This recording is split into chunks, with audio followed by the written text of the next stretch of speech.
Good morning students. मैं आपको BSc part third year का क्वांटम फिजिक्स का जो फर्स्ट पेपर है उसका पहला टॉपिक पढ़ाऊंगा।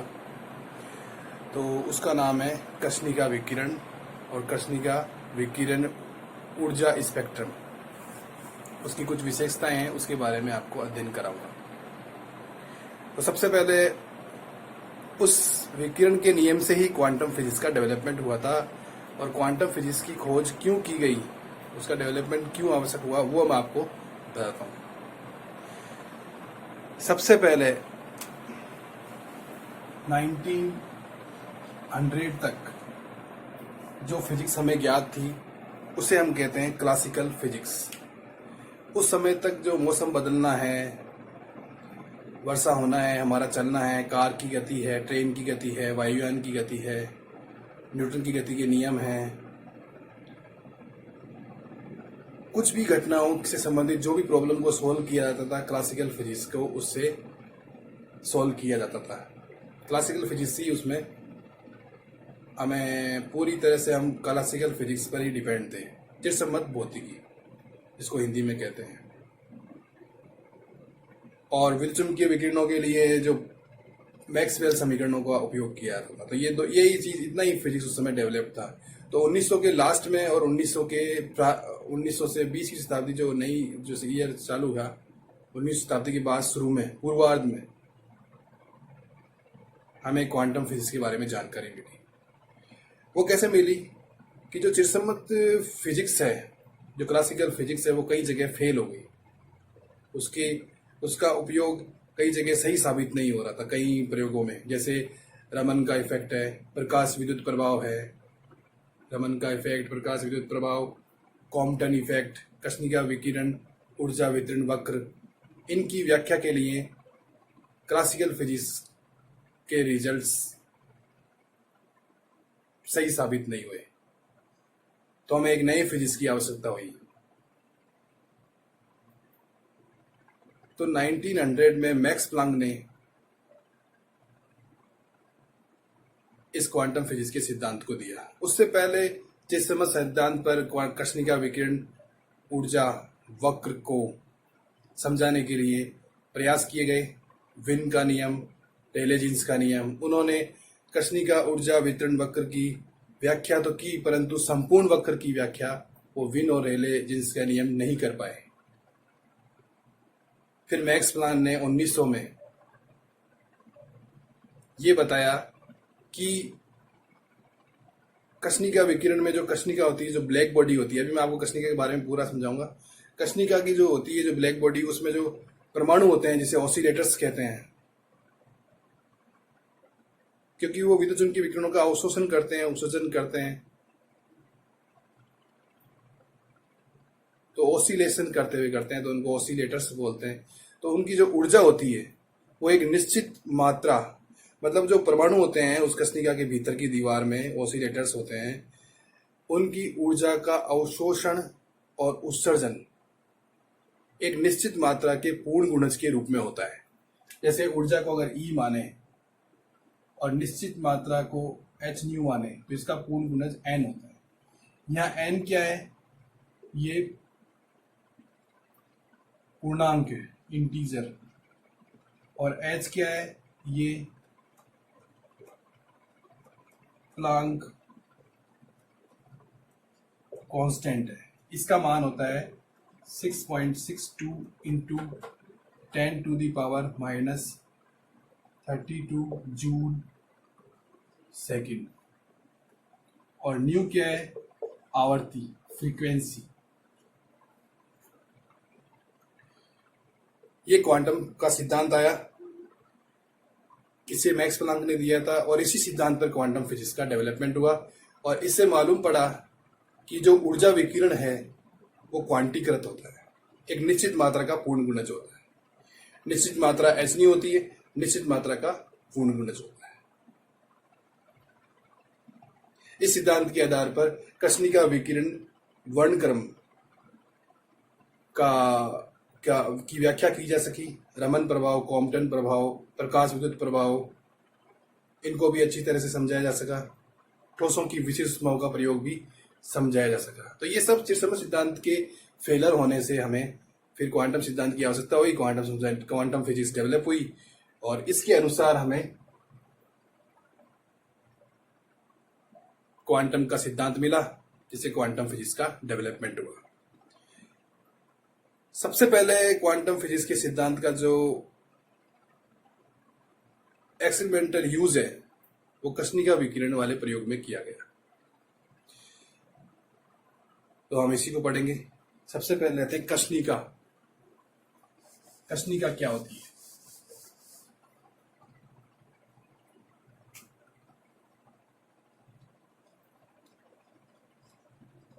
कृष्णिका ब्लैक बॉडी। हम जानते हैं जब किसी ऑब्जेक्ट पर रेडिएशन इंसिडेंट होती है, विकिरण का आपतन होता है, तो तीन मुख्य बातें होती हैं। एक तो रिफ्लेक्शन परावर्तन, एब्जॉर्प्शन अवशोषण, ट्रांसमिशन पारगमन। तो हम सिर्फ यहाँ एब्जॉर्प्शन के बारे में बात करेंगे। अब जैसे कोई ऑब्जेक्ट है, इस पर रेज आ रही है, विकिरण आ रही है, तो एब्जॉर्प्शन जब होगा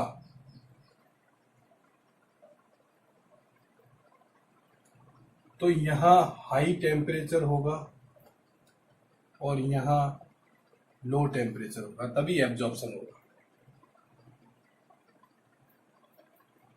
और जब यहां एब्जॉर्प्शन ज्यादा हो जाएगा तो यहां हाई टेम्परेचर हो जाएगा, तो उसका इमिशन हो जाएगा, रेज इमिट कर जाएगी और यहां लो टेम्परेचर की ओर इमिट कर जाएगी। तो एब्जॉर्प्शन तो होता है हाई टेम्परेचर से लो टेम्परेचर की ओर और इमिशन होता है हाई टेम्परेचर से लो टेम्परेचर की ओर। दोनों वैसे ही है, परंतु देखो एक सरफेस है, एक बॉडी है, वो एब्जॉर्प्शन भी कर रही है और इमिशन भी कर रही है। तो कृष्णिका भी ऐसी बॉडी है जो लो टेम्परेचर पर एब्जॉर्प्शन करती है और हाई टेम्परेचर पर इमिशन करती है।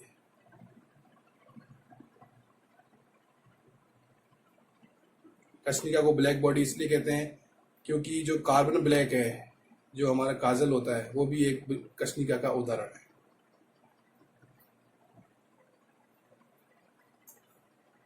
तो हम सिर्फ एब्जॉर्प्शन पे बात करेंगे।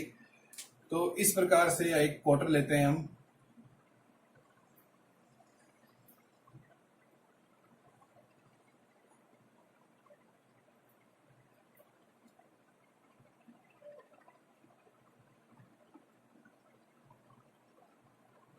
इस प्रकार से एक क्वार्टर लेते हैं जिसकी भीतरी दीवारों पर कार्बन ब्लैक, जिसकी भीतरी दीवारों पर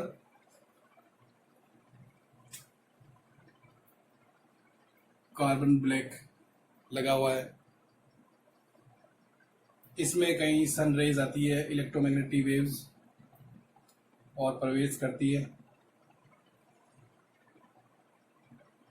और वो थोड़ी सी एब्जॉर्ब होती है, फिर रिफ्लेक्ट होती है, फिर एब्जॉर्ब होती है, फिर रिफ्लेक्ट होती है, फिर एब्जॉर्ब होती है, इस तरह से। ये भी एब्जॉर्ब होगी, फिर रिफ्लेक्ट होगी, फिर एब्जॉर्ब होगी, फिर रिफ्लेक्ट होगी। तो 99% अंदर एब्जॉर्ब हो जाती है। बहुत कम चांस है कि वो इस छोटे छिद्र से बाहर निकल सके। तो इसे परफेक्ट ब्लैक बॉडी कहते हैं। अब इसमें इलेक्ट्रोमैग्नेटिक वेव आती है। तो इलेक्ट्रोमैग्नेटिक वेव आप जानते ही हो, जिसमें इलेक्ट्रिक और मैग्नेटिक फील्ड एक दूसरे के परपेंडिकुलर वाइब्रेट करते हैं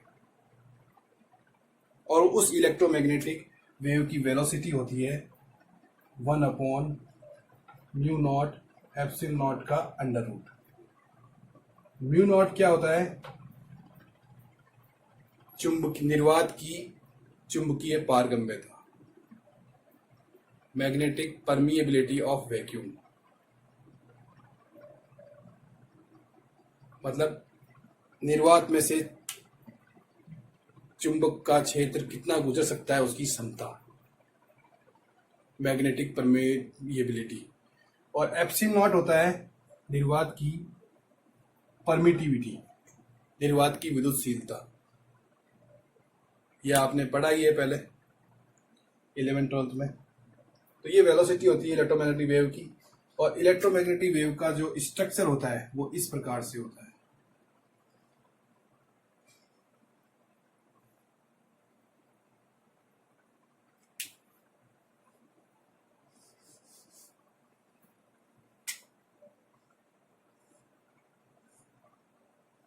ये एक इलेक्ट्रिक फील्ड है और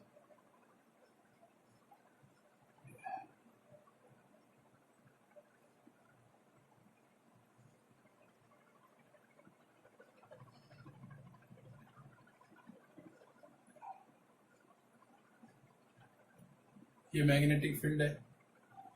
तो ये इलेक्ट्रिक फील्ड और ये मैग्नेटिक फील्ड, ये एक दूसरे के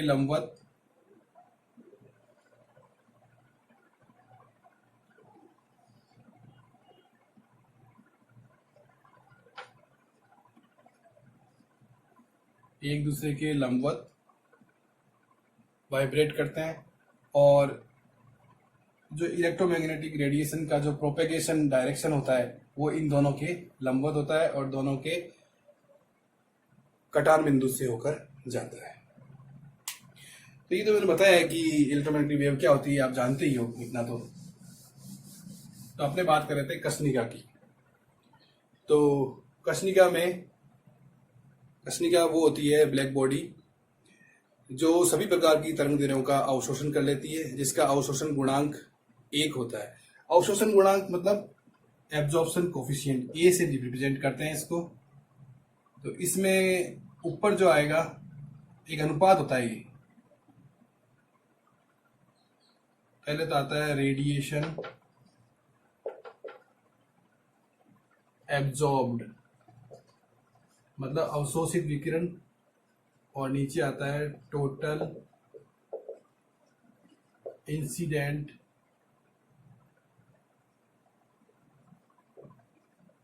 रेडिएशन। और कृष्णिका के लिए ए का मान 1 होता है। मतलब ये दोनों जितनी विकिरण एब्जॉर्ब होती है, जितनी विकिरण आपतित होती है, उतनी विकिरण अब्जॉर्ब हो जाती है। सभी प्रकार की वेवलेंथ एब्जॉर्ब हो जाती है। और जब उसका एब्जॉर्प्शन ज्यादा मात्रा में हो जाता है तो उसका कृष्णिका का ताप बढ़ जाता है और वो विकिरण का इमिशन शुरू कर देती है। और जब विकिरण का एब्जॉर्ब हो रहा होता है तो वो अंदर उसकी भीतरी दीवारों से टकराती है और फिर परावर्तित होती है, एब्जॉर्ब होती है, रिफ्लेक्ट होती है, एब्जॉर्ब होती है, रिफ्लेक्ट होती है, अंदर ये सब चलता है। तब तक इसके अंदर वे सभी वेवलेंथ हो जाती है जो अपनी वेवलेंथ लैम्डा टेंस टू 0 से लैम्डा टेंस टू इन्फिनिटी की सभी वेवलेंथ इसमें विद्यमान होती है। जब इस क्षेत्र से कोई विकिरण बाहर निकलती है, इसी का भाग होती है, उसको हम कृष्णिका विकिरण कहते हैं, ब्लैक बॉडी रेडिएशन। उसमें भी तरंग दैर्ध्य 0 से लेकर इन्फिनिटी तक कुछ भी हो सकती है। अब इसका अध्ययन, ब्लैक बॉडी रेडिएशन स्पेक्ट्रम का अध्ययन, कृष्णिका विकिरण वर्णक्रम का अध्ययन 1899 में लूमर और स्प्रिंगसाइम ने किया। उन्होंने दो शब्द इस्तेमाल किए, ई लैम्डा एम और लैम्डा। लैम्डा तो आप जानते ही हो, तरंग दैर्ध्य होता है जो वेवलेंथ के दो क्रमागत सुरंगों के बीच की दूरी या दो क्रमागत ग्रतों के बीच की दूरी होती है। लैम्डा और ई लैम्डा एम के बीच ग्राफ खींचा। ई लैम्डा एम स्पेक्ट्रमी उत्सर्जन क्षमता, स्पेक्ट्रल इमिशन कैपेसिटी कहते हैं। मतलब कृष्णिका एक नियत ताप T पर एक तरंगदैर्घ्य लैम्डा की जितनी विकिरण उत्सर्जित करती है उसे स्पेक्ट्रमी उत्सर्जन क्षमता कहते हैं। तो वो ग्राफ बनाया, वो ग्राफ में बनाता हूं।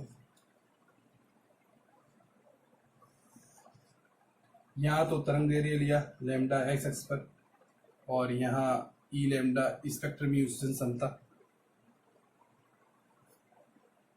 पहला ग्राफ ये 1000 केल्विन पर T1,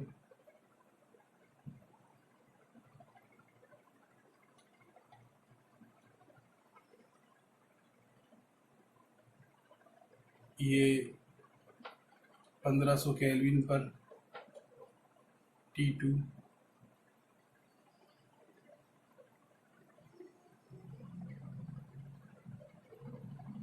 ये कितना भी ले सकते हैं। ये टेम्परेचर उन्होंने लिया था जो बता रहा हूँ 1700 केल्विन 1750 केल्विन पर T3, और अगला था ये थोड़ा सा ग्राफ कर्व करके वो लिखा हुआ है इसलिए, ये तो बाकी सीधा आएगा वो तो।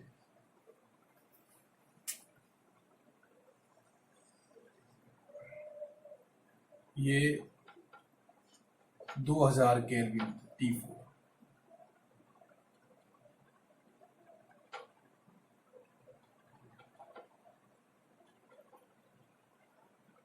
One two three four.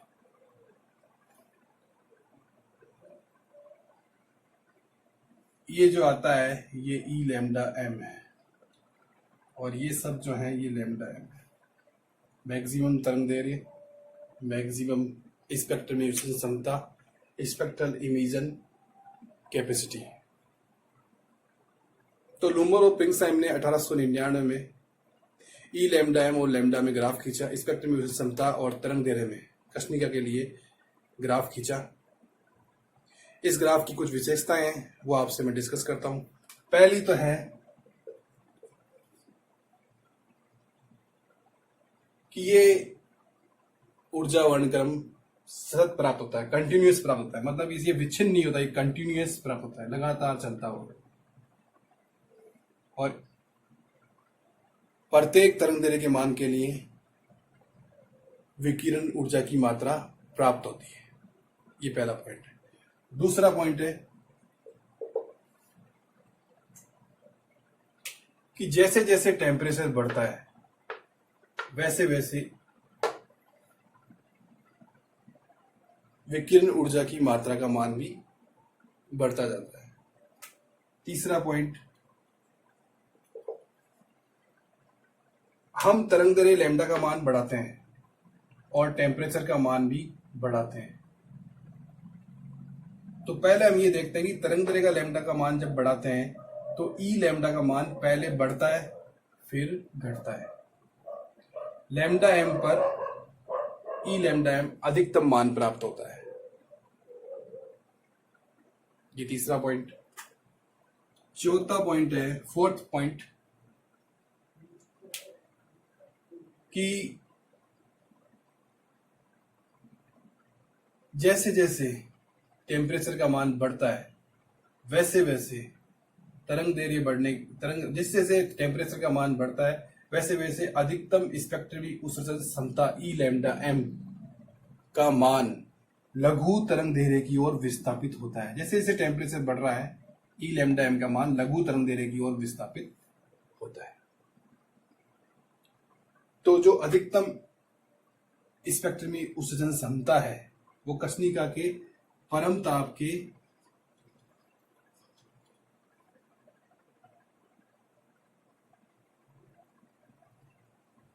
जो स्पेक्ट्रमी उत्सर्जन क्षमता है वो कृष्णिका के परम ताप के व्युत्क्रमानुपाती होती है, या यूं कह दो, एक मिनट, ये थोड़ा सा गलत हो गया। मतलब क्या है कि जैसे जैसे ताप बढ़ता है वैसे वैसे ई लैम्डा एम का मान तरंगदैर्घ्य के लघु तरंगदैर्घ्य की ओर घटता है। तो जो लैम्डा एम है वो ताप के व्युत्क्रमानुपाती है। जैसे जैसे ताप बढ़ रहा है लैम्डा एम घट रहा है। ठीक है ना।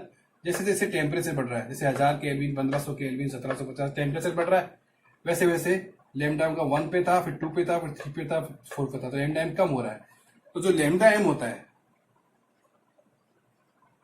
वो समानुपाती होता है 1/T के। ये विन विस्थापन नियम है, विन डिस्प्लेसमेंट लॉ। तो लैम्डा एम टी बराबर बी। बी क्या है? विंस कांस्टेंट है। इसका मान होता है 2.898 इंटू 10⁻³ मीटर केल्विन। ये विन विस्थापन लॉ है, इसकी एक विशेषता है।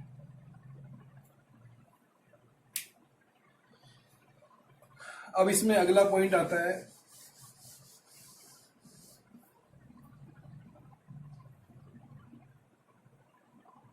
कि अधिकतम स्पेक्ट्रमी उत्सर्जन क्षमता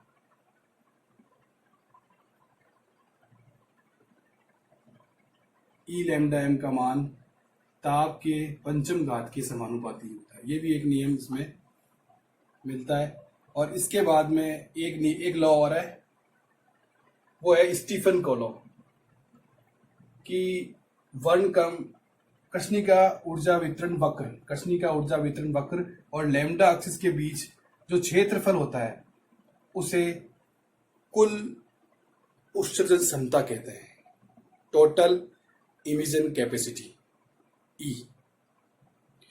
वो जो ई होती है, टोटल इमिशन कैपेसिटी, कुल उत्सर्जन क्षमता, वो समानुपाती होती है परमताप, कृष्णिका के परमताप के चतुर्थ घात के। और ये प्रोपोर्शनल कांस्टेंट का प्रोपोर्शनल चिन्ह जब हटेगा तो वो होगा सिग्मा T4। ये स्टीफन का नियम है। और सिग्मा का मान होता है 5.67 इंटू 10⁻⁻8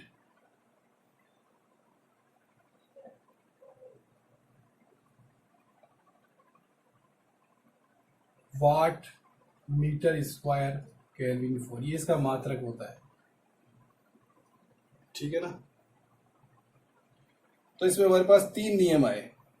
एक तो विन विस्थापन नियम जो होता है लैम्डा टी बराबर बी, विन डिस्प्लेसमेंट लॉ या विन विस्थापन नियम। एक होता है ई लैम्डा एम समानुपाती टी की घात 5। एक होता है ई बराबर सिग्मा T4। ये 3 नियम इसमें आते हैं, इसका आप ध्यान रखिएगा। यह है कृष्णिका विकिरण वर्णक्रम की व्याख्या using by quantum development, quantum principle. अगर आपको ये वीडियो अच्छा लगा हो तो आप इसको सब्सक्राइब कीजिए और लाइक कीजिए। अगली मीटिंग में हम अगला टॉपिक स्टार्ट करेंगे और उसका अध्ययन करेंगे। थैंक्स।